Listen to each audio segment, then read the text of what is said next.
Good morning, everyone. This is Christine Binger with the EDL 851 Module 8, Legal Aspects of Teacher Evaluation Assignment. To start, we're going to focus on the three articles that were outlined in this module, the first one being the Teacher Evaluation article, which talks about the Every Student Succeeds Act, which changed teacher evaluations from being determined by a federal level to a state level, which makes me realize that maybe I should be more involved with what's going on in my school. Oftentimes with something like a teacher evaluation, I just say, this is what I have to do and I'm going to do it. Whereas we have unions and that can go to bat for us and say, this is what needs to be involved and this is what needs to happen. So maybe that's something that I should get involved with because I am pretty frustrated with the evaluation system that's taking place at my school. The next article is the Teacher Evaluation Heads to Court. What I saw in this article was because it outlined different states and different cases that are happening, is that a lot of these cases are taking place on technicalities and wording of evaluations. And I feel like that's something to be looked at because as a whole, the teacher might not be doing bad, but it's these minor little things that are happening. So what can we do to change that? And that maybe I should be looking at mine a little closer to ensure that these little technicalities aren't going to come back on me one day. And the third article is the Teacher Evaluation and Issue Overview. What I'm starting to notice is that a lot of these are just harping on the issues with teacher evaluations, which we all know there are issues. So my question is, how do we improve it? What suggestions do people make?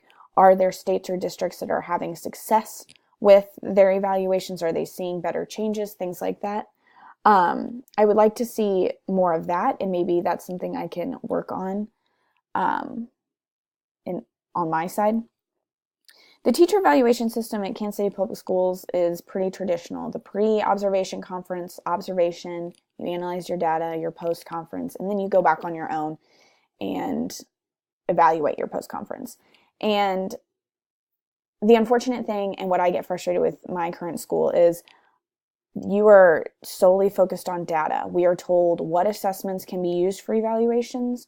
We are told that based on how many students achieve your goal, you get a ranking. So I'm struggling with, do you write a goal that you know you can succeed because your grade as a teacher is going to look good? Or do you push yourself beyond what you know you can do to hopefully achieve something higher with the risk of getting a lower score as a teacher?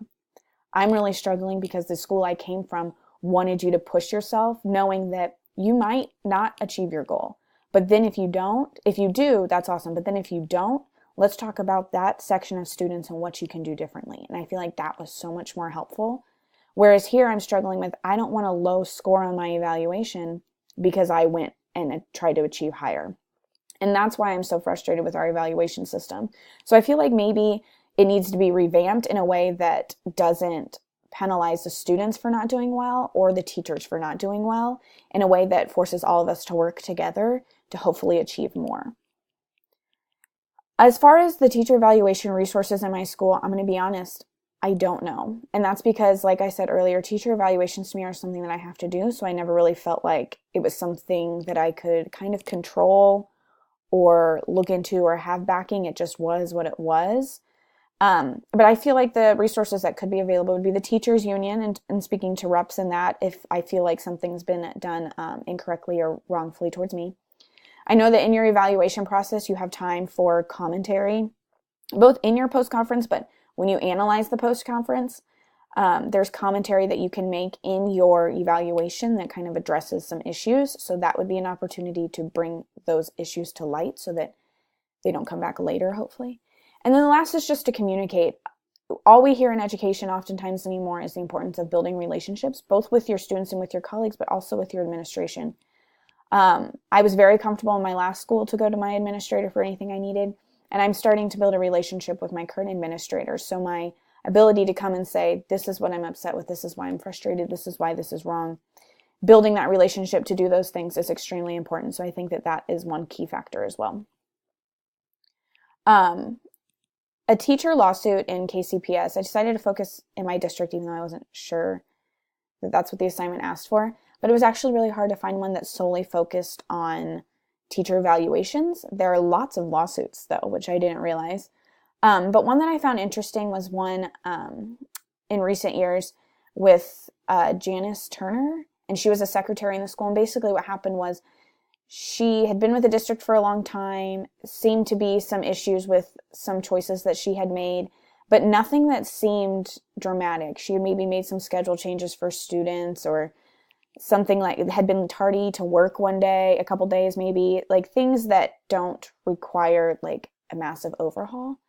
And she filed grievances, and then in the end she sued the school district for age discrimination. And I feel like what's interesting about this as well, isn't a teacher evaluation lawsuit, is that the things that were happening could have been fixed with an evaluation.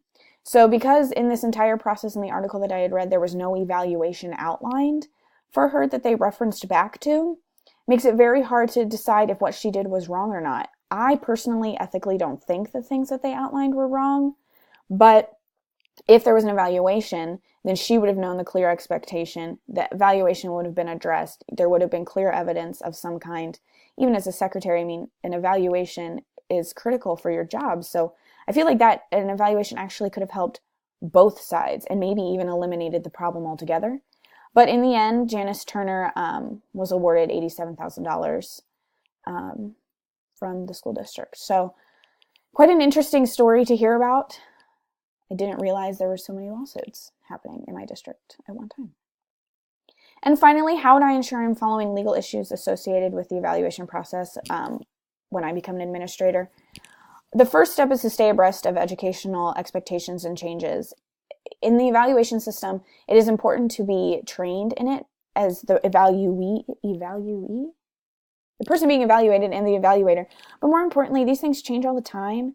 And as a teacher who came to the district this year and had to sit through a teacher evaluation information meeting, I just sat there. I didn't listen. I didn't gain the information. I just said, I know I'm going to have to do this. I know my principal's going to walk me through, or my evaluator's going to walk me through, and I'll figure it out. I, as the administrator, need to take hold of the situation and be fully aware and make sure that my staff is fully aware, both evaluators and those being evaluated. Next is to follow the ethical and moral compass. Hearing stories about people who are being discriminated against because of age or gender or anything like that is frustrating on so many levels. And so following the ethics of, is this person doing their job regardless of these other factors? And are they doing it well, is the moral compass. And when you get away from that, you run into these kinds of problems, I feel.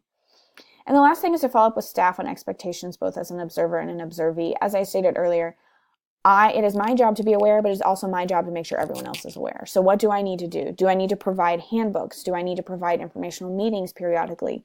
Do I need to meet one-on-one with those that are struggling more? What do I need to do to help each member of my community be more successful with these? So there you have it, Module 8, EDL 851. Everybody enjoy your day.